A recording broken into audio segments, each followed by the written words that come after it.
Hello students. बच्चों आज हम बात करने वाले हैं यूक्लिड्स के कुछ थ्योरम्स की, कुछ बचे हुए एग्जाम्स की जो आपकी क्लास में और आपके एग्ज़ाम के पर्पज़ से बड़े ही इंपॉर्टेंट है। उसके बाद बच्चों हम करेंगे आज क्वेश्चंस को सॉल्व जो कि एग्ज़ाम में आते हैं। आई होप आपने पिछली सारी वीडियोस को देख लिया होगा ताकि आगे का पार्ट आपको अच्छे से समझ में आ जाएगा। क्लियर? तो करें बच्चों आज का चैप्टर स्टार्ट, आज का जो लेक्चर है वो स्टार्ट करें। ठीक है, स्टार्ट करते हैं। बने रहिएगा मेरे साथ में, और जिन्होंने भी सब्सक्राइब अभी तक नहीं किया है बच्चों प्लीज़ कर लीजिए, बूस्ट कीजिए मुझे। चलो स्टार्ट करते हैं। पैरेलल लाइन एग्जाम्स को समझते हैं। इस पैसेज पर कुछ थ्योरम्स भी है और कुछ क्वेश्चंस भी है। क्या है ये? रिलेटेड है पोस्टुलेट के। कौन सा वाला? फिफ्थ वाला। फिफ्थ का जो हमने इक्विवेलेंट वर्जन देखा और उसको पढ़ा था, उन सब से रिलेटेड ये आपका एग्जाम है। चलो समझते हैं। If L is a line and P is a point note on line. Clear? ये अपन ने बना दी एक लाइन, और एक P पॉइंट है वो आपका L पर अवेलेबल नहीं है। इस लाइन को मत देखो अभी इस P पॉइंट को समझो। बस एक P पॉइंट मैंने अलग से बना दिया है। There is one and only one line which passes through P and parallel to L। अब ये बच्चों क्या बोलना चाह रहा है कि इस P से, जो कि पॉइंट मैंने L से बाहर बनाया है, इससे केवल और केवल एक ही लाइन ऐसी निकलेगी जो कि इसके पैरेलल होगी। बिल्कुल सही बात है, ये एम निकल रही है। अगर क्यों आपको इतना तो पता है कि पी पॉइंट से आप इन्फिनिटी मेनी लाइंस को ड्रॉ कर सकते हो, लेकिन ये बात कर रहे हैं कि एल के पैरेलल कितनी लाइन होगी, तो केवल एक होगी। देखो बच्चों मैंने पी से ऑन लाइन भी बना दी है, ये बना दी, ये बना दी, ये बना दी, लेकिन आप देख पा रहे हो बच्चों ये लाइन पैरेलल नहीं है एल के। इस वाली लाइन की अलग अलग लाइन है, अलग अलग डायमेंशन है, क्योंकि मुझे पता है कि इन्फिनिटी मेनी लाइंस को मैं ड्रॉ कर सकता हूँ पॉइंट से। ठीक है, तो ये था एग्जाम, ध्यान रखना इसको। और इसको अपन ऐसे भी बोल सकते हैं, two intersecting lines can not be both parallel to the same line. Clear? जैसे ये दोनों इंटरसेक्टिंग लाइन है और ये थर्ड लाइन यहाँ पर है, दो इंटरसेक्टिंग लाइन है, ये ले लेते हैं अपन एक पेज। दो इंटरसेक्टिंग लाइन है और थर्ड लाइन यहाँ पर है। या फिर आप ऐसा कर लो, इसको ऐसे मत लो, तब समझ में आ जाएगा आपके। ये देखो ये वाले टू इंटरसेक्टिंग लाइन है, तो ये दोनों लाइन जो है ना एल एम और एन की, अगर मैं बात कर रहा हूँ तो वो रिस्टेट क्या बोलना चाह रहा है कि इन दोनों जो इंटरसेक्टिंग लाइन से, वो थर्ड लाइन से अगर मैं कंपेयर करूँगा तो दोनों में से केवल एक ही लाइन होगी ना जो इसके पैरेलल आएगी, जैसे एम है और एल के पैरेलल है, बाकी एल और एन के कभी नहीं हो सकती। तो इतना सा ध्यान रखना है कि किसी पर्टिकुलर पॉइंट से जब आप लाइन ड्रॉ करते हो और थर्ड लाइन से, सेकेंड लाइन से जब आप कंपेयर करोगे बेसिकली, तो केवल एक ही उस पॉइंट से निकलने वाली लाइन ऐसी होगी जो कि अनोदर लाइन के पैरेलल होगी। इतना सा ध्यान रखना, बस क्वेश्चन करोगे समझ में आ जाएगा। अभी हम बात करते हैं इतनी सी। अच्छा, एक छोटा सा ये आपका एग्जाम था, है ना? एग्जाम नहीं, पोस्टुलेट था बच्चों। ये थोड़ा सा छूट गया था उस टाइम पर, हालांकि मैंने बता दिया था आपको, फिर भी देख लो एक बार। क्या था? If equals are added to the equal the whole is equal. ये था बच्चों, यानी यहाँ पर मैंने दो बीकर लिए हैं एंड बी, एक में 3 लीटर लिया है, इसमें भी 3 लीटर लिया है, दोनों में बराबर था और दोनों में इक्वल ऐड कर रहे हैं। क्या लिख रहा है? Equals are added to the equal, यानी 3-3 लीटर इक्वल था, उसमें इक्वल ऐड कर रहे हैं, तो 2-2 लीटर ऐड कर दिया मैंने। टोटल बन गया 5 या 7 लिखा हुआ है, 3 to 5, 5 लीटर बन गया बच्चों। समझ आ रही बात? तो 5 लीटर अगर ये बन गया है तो क्या बोला है? द होल्स आर इक्वल, तो करेक्ट है। तो जो रिजल्ट बना है होल्स, जो 7 यहाँ 7 लिख रहा है 5 आएगा। 5 लीटर और 5 लीटर आपस में बराबर होंगे। इतनी सी बात थी, मैंने बता भी दिया था आपको। क्लियर? यानी इक्वल क्वांटिटी है, उन इक्वल क्वांटिटीज़ में आपने इक्वल क्वांटिटी ऐड कर दी तो ऑब्वियसली वो बराबर ही होगी आपस में। तो एग्जाम में समझना है आपको, समझ में आई गई थी आपके, उसका एग्जाम्पल ले लिया अपन ने। आगे बढ़े, चलो क्वेश्चन करते हैं अब छोटा सा। If a point C lies between 2 points A and B. चलो ये ए एंड बी है, इसके बीच में एक सी पॉइंट लाइन कर रहा है, सच दैट ए सी बराबर बी सी, यानी ये ए सी और ये बी सी दोनों बराबर हो, यानी ये मिड पॉइंट है सी। देन प्रूव दैट के ए सी जो है वो हाफ ऑफ ए बी है। दिख भी रहा है तो ऑब्वियसली होगी, क्योंकि टोटल पूरी अगर 2 लेता हूँ और ए सी को 1 लेता हूँ तो ऑब्वियसली ये आधी है ना इसकी। वो तो मैंने एग्जाम्पल लिया। अब इसको सोल्व कैसे करना होगा बच्चों, देखते हैं। ए सी बराबर हाफ ए बी प्रूव करना है। तो देखो ये तो गिवन है आपको, ए सी बराबर बी सी आपको गिवन है। मैंने दोनों साइड क्या कर दिया? ए सी को ऐड कर दिया। क्लियर बात है? दोनों साइड ए सी को ऐड किया, तो इधर भी ए सी को ऐड किया, इधर भी ए सी को ऐड किया, तो इधर बन गया ए सी प्लस ए सी 2AC बन गया, और यहाँ पर A C plus C B A B बन गया। अब ए सी रखना है अपन को, ए सी निकालना है इतना, तो ए सी रखा और इसको डिनोमीटर में भेज दिया। इतना सा क्वेश्चन था। क्लियर? और यहाँ पर मैंने क्या लिखा है? Equals are added to the equal, वो प्रॉपर्टी मैंने यूज़ करी है, देखो यहाँ पर एग्जॉम यूज़ करी, सॉरी पोस्टुलेट, एक ही बात है, कोई दिक्कत नहीं। एग्जाम पर्टिकुलर फील्ड की होती है, नहीं सॉरी पोस्टुलेट पर्टिकुलर फील्ड का होता है, मैथमेटिक्स फील्ड का, एग्जाम में सब कुछ आ जाता है। तो यहाँ पर देखो ऐसी दोनों इक्वल था, दोनों साइड इक्वल ऐड किया तो रिजल्ट पे आपका इक्वल बन जाएगा। समझ आया? ये क्लियर है एसी वाला क्वेश्चन। नेक्स्ट देखो फटाफट से, in figure if A C which is equal to B D, चलो देखते हैं। ये एसी मैंने ले रखा है, वो इस बी डी की इक्वल है, लाइन भी बना रखी है, एसी इस बी डी की इक्वल है। Then prove that A B is equal to C D, यानी ये छोटे वाले पोर्शन की बात करना है, यानी इस पोर्शन को हमें हटाना है इससे और इन दोनों को बराबर प्रूव करना है। चलो देखते हैं कैसे किया होगा हमने। सॉल्यूशन स्टार्ट करते हैं। सबसे पहले आपको गिवन था ए सी बराबर बी डी, मैंने लिख दिया, लिख रहा है ए सी बराबर बी डी। अब बच्चों ए सी को मैं क्या लिख सकता हूँ, ए सी को A B plus B C लिख सकता हूँ, क्योंकि बी सी को एलिमिनेट करना है मुझे, तो मैं लिख सकता हूँ A B plus B C coincide with A C, क्योंकि ए सी के अंदर है, कोइंसाइड है, वो लिख सकते हैं। सेम एज मैं बी डी को क्या लिख सकता हूँ, B C plus C D, लिख दिया मैंने, B C plus C D correct है। इक्वेशन 1 2 3 की अगर मैं बात करता हूँ, सबको कंपेयर करता हूँ, तो यहाँ पर ज़रा देखिएगा आप, A B plus B C, अब ये A B plus B C मैंने यहाँ से लिया है, ए सी की वैल्यू जो थी ना, ए सी की वैल्यू बच्चों मैंने A B plus B C रख दी है यहाँ पर इस इक्वेशन 1 में। ऐसे ही बी डी जो था, बी डी की वैल्यू कितनी आ गई, B C plus C D, ये रख दी मैंने यहाँ पर, है ना। इन दोनों की वैल्यू मैंने रिप्लेस कर दी है, दोनों रिप्लेस कर दिए। अब जरा देखना बच्चों की बी सी से बी सी कट जाएगा, डायरेक्ट काट दो, तो ए बी बराबर सी डी आ जाना है यहीं पर, बी सी से बी सी कट कर दो कि ए बी बराबर सी डी आ जाना है। लेकिन हम यहाँ पर रूल्स पढ़ रहे हैं, तो रूल्स के अकॉर्डिंग क्या बोलता है, equals are subtracted from the equal, the resultant will be, remainder will be equal. तो हमें वो लिखना पड़ेगा यहाँ पर, वो वाला काम कर रहे हैं हम यहाँ पर। और एग्जाम में भी वही करना है, ऐसे काट मत देना, क्लियर है। हालांकि सही है, लेकिन यहाँ पर हमें शो करवाना है कि हम पोस्टुलेट और एग्जाम्स को यूज़ कर रहे हैं यहाँ पर, करेक्ट है बच्चों। तो A B plus B C में से माइनस बी सी कर दिया, माइनस बी सी कर दिया, इक्वल इक्वल, तो ऑब्वियसली सी डी बच गया और ए बी बच गया, वही आपका आंसर है। समझ आ गया? अब कुछ देखते हैं हम इसकी थ्योरम्स को। जैसे थ्योरम नंबर 1 पहले भी पढ़ चुके हैं, इसको फिर देख लेते हैं। ये अलग है, two lines which are both parallel to the same line are parallel to each other. Clear बच्चों? यहाँ पर बोला गया है दो लाइन्स है जो कि थर्ड लाइन के पैरेलल है, तो आपस में भी बराबर होगी, बड़ी अच्छी बात है, होगी, वो तो दिख भी रही है, लेकिन इसको प्रूव करना है हमें, ये एग्जाम नहीं है। तो यहाँ पर देख लेते हैं अपन, गिवन दे रखा है आपको 3 लाइन्स एल एंड एम और एन, 3 लाइन ले लेनी मुझे पता नहीं कुछ भी इसके बारे में, क्लियर। लेकिन इतना पता है 2 lines which are both parallel to the same line, ठीक है, एक पर्टिकुलर लाइन के दो लोग पैरेलल है। तो यहाँ पर दो लाइन्स मैंने क्या ली है, एम और एन अलग अलग लाइन्स लिए जो कि एल के पैरेलल है। तो मैं लिख सकता हूँ, गिवन है अपने पास में M parallel to N, correct है, और एन पैरेलल टू एन, ठीक बात है। तो यहाँ पर एन आपकी कॉमन लाइन है, 2 lines which are both parallel to the same line, same line जो आपकी है वो एन है, एम भी एन के पैरेलल है और एन भी एल के पैरेलल, एल भी एन के पैरेलल है। क्लियर? समझ आएगा? ये दिया था, हमें प्रूव करना है कि एम और एन दोनों पैरेलल होगी आपस में, ठीक बात, ये प्रूव करना है कि ये दोनों पैरेलल होगी। अच्छा बच्चों, यहाँ पर एक चीज़ ध्यान रखना आप, यहाँ पर बेसिकली हमें क्या करना है कि एम जो है ना, एम वो भी यहाँ पर एल ही आना चाहिए, यहाँ पर एल आएगा, क्लियर। एम एल के पैरेलल है, ये गिवन है हमें, और एन भी एल के पैरेलल है, तो हमें प्रूव करना है एम और एन दोनों पैरेलल है। अब सुनो अच्छे से, प्रूफ करते हैं, let M and N are not parallel, ये लेके चलना पड़ेगा हमें कि नहीं है भैया पैरेलल, ये हमें प्रूव करना है, लेकिन हमें सब कुछ गिवन है, आराम से हो जाएगा, बहुत इजी क्वेश्चन है। N and M intersect at a point say P, मैं ले सकता हूँ एम और एन अगर पैरेलल नहीं है तो ऑब्वियसली वो किसी न किसी पॉइंट पर क्रॉस करना चाहिए, क्योंकि लाइन या तो पैरेलल होगी या क्रॉस कर रही होगी। तो मैंने माना कि वो पी पॉइंट पर एक दूसरे को क्रॉस कर रही है, we don't know about it.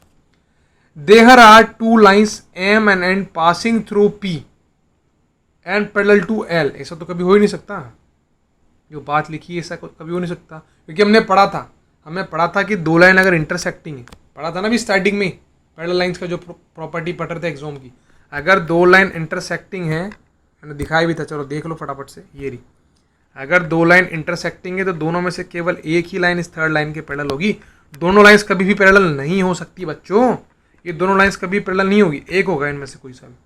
तो यही बात यहाँ पर हमें ध्यान रखना है। तो ये कंट्राडिक्शन हो रहा है यहाँ पर, बात है क्या कंट्राडिक्शन हो रहा है, लिख दिया इसने साफ साफ कि अगर वो बच्चों हम कह रहे हैं कि ये दोनों पैरेलल है, गिवन है, और आप दूसरे पार्ट में बोल रहे हो कि पी पॉइंट से दोनों पास हो रही है और दोनों पॉइंट जो लाइंस पास हो रही है, जो क्रॉस कर रही है, वो दोनों इस थर्ड लाइन के पैरेलल है, ऐसा तो कभी हो ही नहीं सकता। दोनों में से एक होगी, और हमने गिवन कितना है, 2 है। इसका मतलब जो काम कर रहे हैं अपन वो गलत कर रहे हैं। इसका मतलब ये गलत हो गया। इसका मतलब क्या था, सपोजिशन रॉन्ग थी हमारी कि वो दोनों लाइंस एक दूसरे को क्रॉस नहीं कर रही थी, इंटरसेक्ट नहीं थी, वो पैरेलल थी। दैट्स वाई आराम से अगर ये लाइन पैरेलल है, सब पैरेलल है, तो ऑब्वियसली एम और एन भी पैरेलल हो जाएगी। समझ आ गया? एक और थ्योरम देख लो फटाफट से। तो बच्चों देखते हैं नेक्स्ट थ्योरम, समझते हैं क्या लिख रहा है इसमें। स्टेटमेंट से स्टार्ट करते हैं। Okay, if L M N are the lines in the same plane such that L intersect M, N parallel to M, then L intersect N also। जिन बच्चों को समझ में आ गया वो डायग्राम पर देखो, नहीं आया तब भी यहाँ पर एक बार नज़र देखो आप। सबसे पहले हमने 3 लाइन्स लिए, L, M और N, एक नॉर्मल प्लेन पे हमने 3 लाइन लिख ली। क्लियर? अभी इसको कंसिडर मत करो, बस साइड में 3 लाइन लिख लो बस। अब आगे देखते जाओ क्या क्या बोला जा रहा है। सच डेट L इंटरसेक्ट M, तो सबसे पहला काम करूँगा मैं कि M मैंने लाइन बना रखी थी जो उसको, और L से उसको इंटरसेक्ट कर दूंगा, यानी इंटरसेक्टिंग लाइन बना दूंगा मैं। ठीक है, यानी एल और एम दोनों आपस में एक दूसरे को इंटरसेक्ट कर रहे हैं। आगे बढ़ो, एन पैरेलल टू एम। अच्छा, वो दूसरी लाइन कहाँ बनानी है, एम जो है वो पैरेलल है एन के, तो ये लाइन मैंने बना दी है। अब ये अभी मत देखो, इस पार्ट को मत देखो कि गिवन नहीं है अभी हमें, गिवन इतना सा है कि ये इंटरसेक्ट कर रही है और ये दोनों लाइन्स पैरेलल है, इसको मत देखो अभी, ये अपना रिजल्ट है, इसको बाद में देखेंगे। अब ये तो हमें प्रूव ही करना है। Then L intersect N also, यानी ये बोलना चाह रहा है कि दो, यानी एन और एम अगर पैरेलल है और एल जो है एम को इंटरसेक्ट कर रही है, तो आप प्रूव कीजिए, कि एल को बढ़ाने पर वो एन को भी इंटरसेक्ट करेगी। समझ आई बात? समझ में आ गई? ये हमें प्रूव करना है। अब कैसे करेंगे? हम लेके चलेंगे कि एन और एल नॉन इंटरसेक्टिंग लाइंस, यानी एक दूसरे को इंटरसेक्ट नहीं कर रही, लेकिन आगे जब हम उसको सोल्व करेंगे तो हमें मालूम चलेगा कि नहीं, वो तो कर रही है आगे जाकर। ठीक है, क्योंकि वो एग्जॉम्स और को कंट्राडिक्ट करती है। कुछ एग्जाम जो हमने आगे पढ़ी है उसको फॉल्स कर रही है, दैट्स वाई। अब देखते हैं कैसे करना है क्वेश्चन को। गिवन हमें दे रखा था जो हमने लिख दिया, elements such that L intersect M and M parallel to N, ये लिख दिया हमने, अच्छी बात है। प्रूव करना है कि lines L and N are intersecting lines, यानी एल और एन जो लाइंस है वो इंटरसेक्टिंग लाइन, ये प्रूव करना है। तो नॉन इंटरसेक्टिंग में लेके चलूंगा। प्रूफ करते हैं, स्टार्ट करते हैं। मैं क्या लिखूंगा, let L and L are two, यहाँ पर बीच में आएगा बच्चों नॉन इंटरसेक्टिंग लाइंस। क्लियर? ये लिखेंगे भाई, इंटरसेक्टिंग लिख दूंगा तो कोई हमें प्रूव करना ही नहीं है, इंटरसेक्टिंग तो ये तो प्रूव ही करना है, तो अपोजिट लेके चलेंगे अपन। अगर यही मैं ले लेता हूँ स्टार्टिंग में, तो फिर मतलब ही क्या है क्वेश्चन करने का। इंटरसेक्टिंग तो हमें प्रूव ही करना है, तो यहाँ क्या लिखना है, मिस प्रिंट है यहाँ पर, बीच में लिखना था आपको 2 नॉन इंटरसेक्टिंग लाइंस, ये ध्यान रखना, बस नॉन आएगा बीच में। आगे बढ़ो, नॉन इंटरसेक्टिंग है तो ऑब्वियसली पैरेलल होगी, लाइंस 2 ही होती है, या तो पैरेलल होगी आपस में या नॉन इंटरसेक्टिंग होगी, सॉरी, या तो इंटरसेक्टिंग होगी या पैरेलल होगी। नॉन इंटरसेक्टिंग को आप पैरेलल बोल सकते हो, करेक्ट बात है ना, दिमाग लगा के देख लेना। या तो लाइंस एक दूसरे को क्रॉस कर रही होगी या फिर वो बराबर एक कांस्टेंट बीच में गैप लेकर के आगे बढ़ेगी, यानी उनको बोलेंगे पैरेलल लाइंस या नॉन इंटरसेक्टिंग लाइंस। तो उस बेसिस पे मैं क्या बोल सकता हूं कि एल और एन दोनों आपस में पैरेलल लाइंस है, करेक्ट बात है। और सेकंड चीज तो मुझे गिवन है, यानी मैं क्या लेके चल रहा हूं उसको देख लो एक बार। मैं लेके चला हूं कि एल और एम पैरेलल लाइन से, ये मैं लेके चल रहा हूं लेट, और ये मुझे गिवन है, ये मैं लेके चल रहा हूं, ये मुझे गिवन है, और मुझे प्रूव करना है, वो तो आपको पता ही है। आ जाओ आप इस क्वेश्चन पे आ जाओ। ठीक है, इस फिगर को मत देखो, अभी मैंने पीछे बनाया, उस फिगर को देखो, है ना, अपन उस पर काम कर रहे हैं। अब देखो बच्चों, जरा ध्यान देना आप, यहाँ पर ये बात मैंने लिखी, तो उस बेसिस पे यहाँ पर ये क्या हो गया कि एल जो है वो एम के पैरेलल हो गई, करेक्ट बात है ना। अगर एल एन के पैरेलल है और एम एल के पैरेलल है, यानी तीनों लाइंस पैरेलल हो गई है, तो दिख भी रहा है, मैंने लिखा भी है, ये देखो, ये तीनों लाइंस पैरेलल होगी। लेकिन हमें क्वेश्चन में क्या दे रखा है बच्चों, क्वेश्चन में तो हमें दे रखा है कि जो एम है ना उसको एल इंटरसेक्ट कर रही है, यानी क्वेश्चन में जो दे रखा था अपन जो मान रहे दोनों गलत है, अलग अलग है, मतलब दोनों रिजल्ट, यानी क्वेश्चन वाला तो करेक्ट होगा, लेकिन अपन जो लेके चल रहे हैं इसका मतलब हम गलत लेके चल रहे हैं, हम गलत काम कर रहे हैं। ठीक है, और इससे और अच्छे से समझना है तो आपको एक और रूल पता है एग्जाम का। क्या पता था बच्चों आपको कि एक लाइन अपन ले लेते हैं एल, छोड़ दो उसको, या फिर पी क्यू आर ले लो, ये पी ले ली मैंने, एक लाइन पी, और एक पॉइंट बना दिया मैंने क्यू, और Q से आप इन्फिनिटी मेनी लाइंस को पास कर सकते हो, लेकिन आपने एक रूल पढ़ा था। क्या रूल पढ़ा था? कि इस पॉइंट से पास होने वाली और इस P लाइन के पैरेलल केवल एक ही लाइन ड्रॉ होगी। ये रूल था, एग्जाम थी, पढ़ी थी हमने। कितनी भी लाइन पास कर लो, केवल एक ही लाइन ऐसी होगी जो इस लाइन के पैरेलल होगी, बाकी एक भी नहीं होगी। तो यहां पर हम कैसे कह सकते हैं कि एम को जब एल क्रॉस कर रहा है इस पर्टिकुलर पॉइंट पे, तो वो एन के दोनों पैरेलल हो सकती, कभी नहीं होगी, केवल एक ही होगी। यानी जो हम लेके चल रहे हैं तीनों पैरेलल, वो गलत लेके चल रहे हैं। ये हमें करना था काम। ठीक है, समझ में आ गया? इतना सा था। तो हम लिखेंगे कि एल पैरेलल टू एम इस बेसिस पे होगा, और ये चीज गलत है क्योंकि हमें गिवन कुछ और है। तो यहाँ नेक्स्ट लाइन में क्या लिखा है मैंने? L and M are non intersecting lines. समझ में आ गया? आप एल और एम नॉन इंटरसेक्टिंग लाइंस है। ये क्लियर हो गया?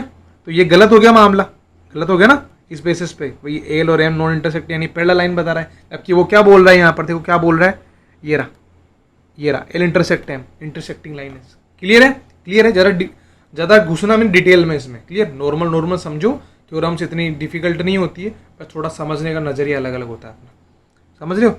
ओके, नाउ हमें क्या करना है? This contradiction to hypothesis that L parallel to M. ये प्रॉब्लम कर रहा है इसको कि एल पैरेलल टू एम को, ये तो है ही नहीं, बात कभी भी हो ही नहीं सकती क्योंकि एल और एम तो इंटरसेक्टिंग लाइन से, कभी ऐसी हो नहीं सकती। तो our supposition is wrong, that's why L intersect N. इस वजह से एल एन को इंटरसेक्ट करेगी। अब यहाँ पर कैसे आ गया? इसका मतलब हम जो लेकर के चले हैं कि एल और एन पैरेलल लाइन से, वो गलत लेकर चले हैं। इसका मतलब वो कैसी लाइन थी? इंटरसेक्टिंग लाइंस थी। तो ऑब्वियसली आगे जाके बढ़ाएंगे तो कट करेंगे। समझ में आ गया? क्लियर है? अब एक क्वेश्चन देखो छोटा सा, ये क्वेश्चन है, if A B S C A D and A are the parallel to a line L. ये एल मैंने लाइन बना दी, और ये सारे पॉइंट्स और सारे जो मैंने अलग अलग यहाँ पर लाइन सेगमेंट ले रखे हैं, वो सब के बारे में मैंने बता दिया।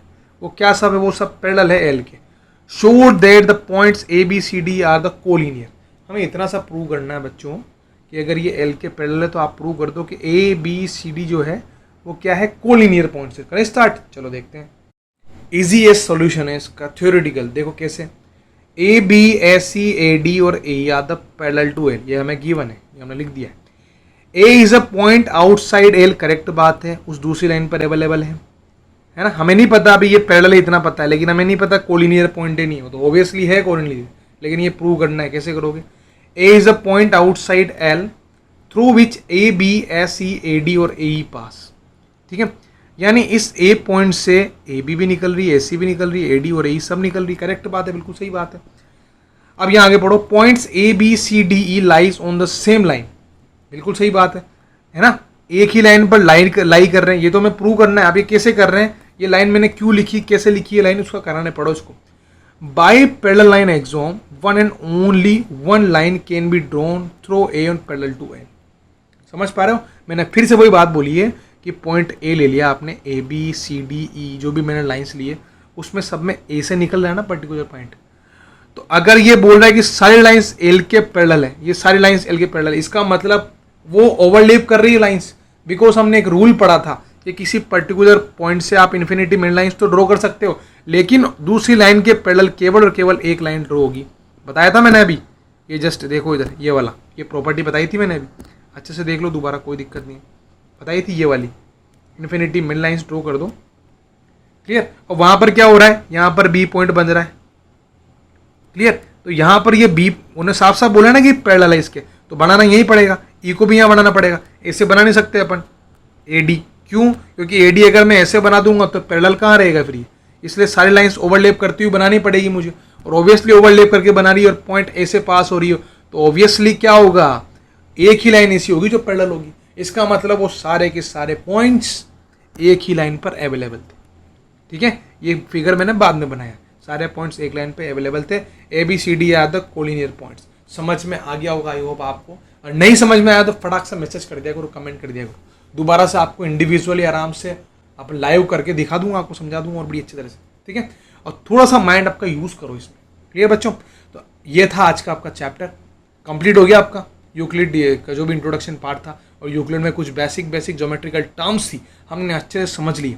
कुछ और क्वेश्चन है तो आप ट्राई कीजिएगा बुक से, और नहीं आते हो तो पूछिएगा मेरे से कमेंट के थ्रू, मैसेजेस के थ्रू, या डायरेक्ट बात भी कर सकते हो आप, ठीक है। क्लासेस में पढ़ाई रहा हूँ फ्री ऑफ कॉस्ट, कोई दिक्कत ही नहीं, तो जुड़ो मेरे साथ अच्छे से, बने रहिएगा मेरे साथ बच्चों। आज का वीडियो देखने के लिए आप सभी लोगों का बहुत बहुत धन्यवाद। थैंक यू, थैंक्स लॉट बच्चों, बाय, टेक केयर।